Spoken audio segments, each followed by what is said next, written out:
My dear students, you will be able to focus on social issues and respond to my questions. You will be able to explain the social issues in your area. Okay?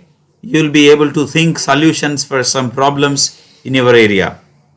You will be able to construct some sentences finally. Okay, do you understand? So this is what you are going to do finally today. Okay, now let us see what are the social issues. What are the social evils? What are the problems that society has been facing for a long time? Let us see.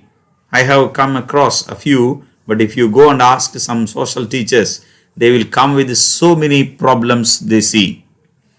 But as a social observer, we also can find some problems. You can add a few more to these ones. There I can find unemployment, superstitious beliefs, dowry system, child marriages, gender discrimination, illiteracy, caste discrimination, caste basic discrimination. So now let us get some explanation of all these things. Unemployment, having no employment, having no jobs, having no work, that is called unemployment. In villages, in towns, there are so many unemployees. There are people who are nearly around 30 years, 35 years, unmarried and without any job. There are so many people. And the next one, let us get some explanation about superstitious beliefs. You know what are the superstitious beliefs means. So in Telugu we call Modanamakalu. So superstitious beliefs are quite natural, even they are more in rural areas. Even educated people are having this type of superstitious beliefs. They are leading to really, going backward in the society. You see, even today there are people who just stop before they go to their function when somebody comes before them, or when they see someone or some animal comes before them like a black cat or something else, or any widow or widower comes in front of them, they stop to go. Or sometimes when somebody sneezes or something like that, so they stop. So all these are quite naturally prevailing in the society even today. Even so-called educated families are also following this type of superstitious beliefs. There is a dowry system. So to get married to a girl is a problem even today. There are some parents who are thinking, God, please give us a male child, not a female child. There are. Even today that is happening. So along with that one, child marriages. So before implementation of Kalyana Lakshmi, we could see this is a major problem. But now it is just reduced. But I can say after this corona prevailing, so many people are trying their level best to get married to their children at the early age like 16, 17, and manipulating the certificates also. So there is one more thing, gender discrimination in the families. So this gender discrimination, so this work the girls should do, this work the boy only should do. So this type of talk is there even in the families. Girls, they should sweep the house. Girls, they should wash the cloths. Girls, they should do only vessels cleaning, all these things. Household works are assigned to especially girl child. I don't know, even so-called literate people, even so-called the great people are also teaching their children. For example, if you go to a village and ask some parents, why did you stop your child to go to school? They will tell, my daughter studied 10th class. That's enough. She has to learn so many things. Within these 3 years, she has to learn cooking. She has to learn household works. She has to learn field works. Then only somebody will come to marry my daughter with less dowry. If I get my daughter more education, yes, I have to pay as a dowry a lot. So this type of gender discrimination is there. I also find one of the parents in my bazaar, they got a daughter, and the daughter is around 2 years, and his wife is pregnant, and he is feeling, oh God, please, I should not get girl child. Yeah, I don't understand. Even at the birth, there is a gender discrimination. So there is another one, illiteracy. For all these reasons, the illiteracy plays a vital role. Illiteracy means, you can easily understand, one who cannot read and write, that is called illiterate. Illiterate. One who can read and write is called literate. One who cannot read and write is called illiterate. Illiteracy, that is a noun form. And the next one, the major problem even in the society today, is caste discrimination. So discrimination is on the basis of caste. The society is already divided into caste system. So there is a ST colony, SC colony, BC colony, and like that. Even in the elections, you see this seat is reserved for SC, this seat is reserved for BC, this seat is reserved for women, and so on. There is no equality. Even in our constitution, we can see, yes, this what we can say, not discrimination, but division of posts, reservations, and all these things. I am not opposing the reservation system, but to bring the social equality to abolish all the social evils and issues, our constitutional writers implemented this system of what is that, reservations in the constitution. Do you understand, my dear children? So now let us go to our lesson textbook, social issues, the lesson. There you will see Rabindranath Tagore poem, 3 or 4 lines. But here I brought forth to you total poem of this Rabindranath Tagore poem. So it was available when we were studying 10th class, when we were teaching for 10th class. In the beginning also we could see this poem. This poem was very, very important for us. We just by hearted it, just we recited it. We even dreamt of the poem without knowing the meaning. It was an important poem which appeared in the final exams for 5 marks when we were studying. So even when we were teaching also this happened. But now I see this poem recently in the movie Tagore movie, which is a hero, which is done by Chiranjeevi. There he just said this poem in Telugu in the court in front of some lawyers and some judges and so on. So I love this poem. This is a really wonderful poem. Just I will read this poem for you once, and I will try my level best to give you some explanation, because this poem highlights everyone should walk into the freedom. Everyone should abolish the caste system, and so many things are there to be stopped. Let us see the poem, Rabindranath Tagore's poem. You see Rabindra, R-A-B-I-N. So actually Ravindra it should be, but I am sorry, it is Rabindra, because Rabindra B is pronounced in North India, but in South India we see Ravindra. So there is no V in North Indian languages like Bengali, something like that. Okay, now let us see this poem. Where the mind is without fear and the head is held high, where knowledge is free, where the world has not been broken up into fragments by narrow domestic walls, where words come out from the depth of truth, where tireless striving stretches its arms towards perfection, where the clear stream of reason has not lost its way into the dreary desert sand of a dead habit, where the mind is led forward by thee into ever widening thought and action, into that heaven of freedom, my Father, let my country awake. This is a poem. This is a prayer. This is a plea to the God. This is a plea to the people. How free the India should be, where the mind is without fear, where every person's thinking, every person's ideology should be without fear. So whenever the person is in fear, he cannot perform well. I asked some of my friends, why don't you take some online classes? I am sorry, sir, I am afraid of taking online classes live. Why don't you start a YouTube channel? I asked my friends. They said, I am sorry, sir, I am fear. But my dear friends, if you are with a fear, if you are afraid of something, you can't do anything.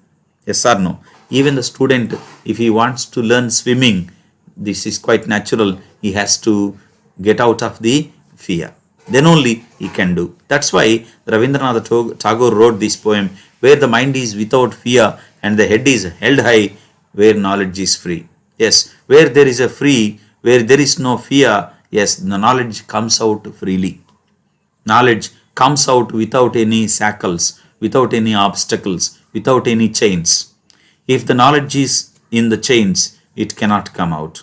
So, but actually the knowledge can come, but it has to face some struggles. So that is what if you want to raise your head, you should not be with the fear. Generally, people fear when he commits some mistakes, when they do some wrong things. That's why, my dear young children, if you are out of fear, if you are out of sins, if you are out of problems, then you can feel very fearless. Where the world has not been broken up into fragments by narrow domestic walls. The world is really in the domestic walls. Fragments of, yes, you see this one, this world has to be broken up. World has not been, where the world has not been broken up into fragments by narrow domestic walls. This is the place where it really worth. It is really valuable. That is the place he is wishing for. That is the place he is dreaming for. What is the place? Yes, where the world has not been broken, where there is a world with freedom, where there are no domestic walls, caste-based domestic walls, what we can say gender-based walls, or we can say religion-based and some language-based and what we can say area-based. There are so many domestic walls among us. For example, if you ask a girl in America, where are you from? She will say, who are you? She will say, I am an Indian. When she comes to India, if you ask her, she will say, I am from Telangana. If you ask the girl, same girl, after coming to Hyderabad airport, if you ask her, she will tell she is from Khammam. If you ask her in Khammam, she will say, I am from Bonakal. If you go to Bonakal and ask her, she will tell, I am from Ravinothala. If you go to Ravinothala and say, she will tell that I am from a Brahmin family. See, if you go to Brahmin family and ask her, she will tell, yes, I am the so and so third child of my father, and I am so and so. So this is not what I want to discuss with you. There are so many domestic walls among us, local barriers which are stopping our growth, where words come out from the depth of truth. So this line we can easily explain. Our words should come out from the truth. Where is the truth? The truth is in our heart. The heart is really inborn, by birth, innate goodness. Our heart is filled with innate goodness. Innate goodness means by birth, you, me, everyone is good. Everyone is sacred. Everyone is holy. You are holy. I am holy because I sing a song. You are a gift of God. I am a gift of God. We are all gift of gods. Of course, somebody may ask, is there God? I don't know. God is there according to me. But we are the gift of God because we are holy. We are sacred people. You are sacred. I am sacred because innate depth from our heart, whatever comes from our heart, it comes really true. The words will come true. Those are the words which give the society the path, where tireless striving stretches its arms towards perfection. Wherever hardworking people are there, they are working very hard. Their work should go towards perfection. How? Yes, where there are no stretches, where there are no stoppages, where there are no bondages, like that, where the clear stream of reason has not lost its way into the dreary desert sand and dead habit, where the mind is led forward by thee into ever widening thought and action, where there is a mind which is really into the ever widening thought and action, not only thinking, all those thoughts should turn into actions. Those actions will help the society, and that actions should go with a reasoning, why, where, when. All these questions have to be asked by everyone into that heaven of freedom. My Father, let my country awake. Oh God, please awake my country. Please wake up my country. Please let them all get up from their sleeping mode. and to active mode. So that is a freedom that Rabindranath Tagore wished for. Are you really loving this poem? If so, please by heart it if you like it. It is not mandatory at all for our 10th class syllabus. But I love this poem. I think you also love this poem. Thank you. Let us go to next one. Let us see the picture here. What is the picture? Look at this picture. This is very relevant to our lesson. Okay. Now let us see the picture and observe the picture. There we can think of the picture very clearly. The picture is about two persons. There are two persons in the picture. Who are the men in the picture? That is a question actually. Who are the men in the picture? Who are the men? Man, men. Woman, women. This is what you know. So there you can easily expect something. Whatever you expect, it may be correct. Okay. Okay, think of those people. What is there in the box? Expect. That is a question actually. So my photo is not dragging well. That's why just I am asking. What is there in the box? Expect. Okay, come on, my dear children. Expect what could be there in the box. There on the top of the box, you can see a mat. It is roped. It is tied to the box so that you can easily understand that his mat is there, so that there are some blankets also inside. There are his trousers, shirts, pants and so on. Who actually is not wearing a pant at all. He is coming with a dhoti, something like that, and his mirror and his some money, something like that. Okay, my dear children, now I have one more question for you. Do you think this place is a town or a village? Town or a countryside? Okay, tell me. Okay, there are only small houses, there are trees, there is a greenery, and this dress and all these things seems to be like yes, country people, village people. Okay, by all means you can expect this is a country, this is a village, country life, town life. Is the man with the luggage coming or going? Expect the question. Answer my question. Is the man coming or going?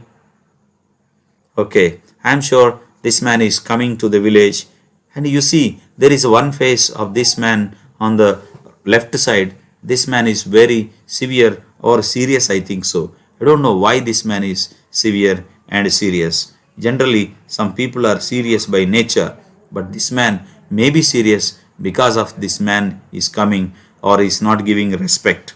Okay, why is he coming to this village? Expect something. I am expecting from the lesson because I read this lesson already, because I gone through this lesson already. I taught this lesson for so many years, so I can expect. But you have to expect to who. Why is he coming to this village? Come on, answer my question. Why is he coming to this village? One more thing, it is very clear. He is coming with his box. There are so many things in the box. His life, total. What is that? Total shirts, pants, and luggage. All these things are there, along with the mat, so that you can understand he is coming to this village. Is he migrating? Is he immigrant to the village? Migrating means going to other village. Immigrant means coming from there to here. Is he coming there to live with his family? Is there any, what is that? Is there any relation you find from our discussion, social issues? Think in that scenario. Think like that. There you can easily understand. Think of this picture again. Please find the mood of the person, this person and that person, persons. Please find the mood of these persons. So, my dear people, we will discuss the remaining things in the next session. The lesson name is the Storied House. Let us go and see the lesson name, Storied House. So, what is Storied House? What is there in the lesson? What are the things we are going to discuss? What is the story beginning and why these two people are talking? What are these people are? Okay, why is he coming to this village and how is he coming? Is he coming by bus? Is he coming by train? All these things we will discuss in the next class. See you sooner. I may just post this lesson tomorrow. Thank you anyway. Thank you very much. Nice meeting you. Bye.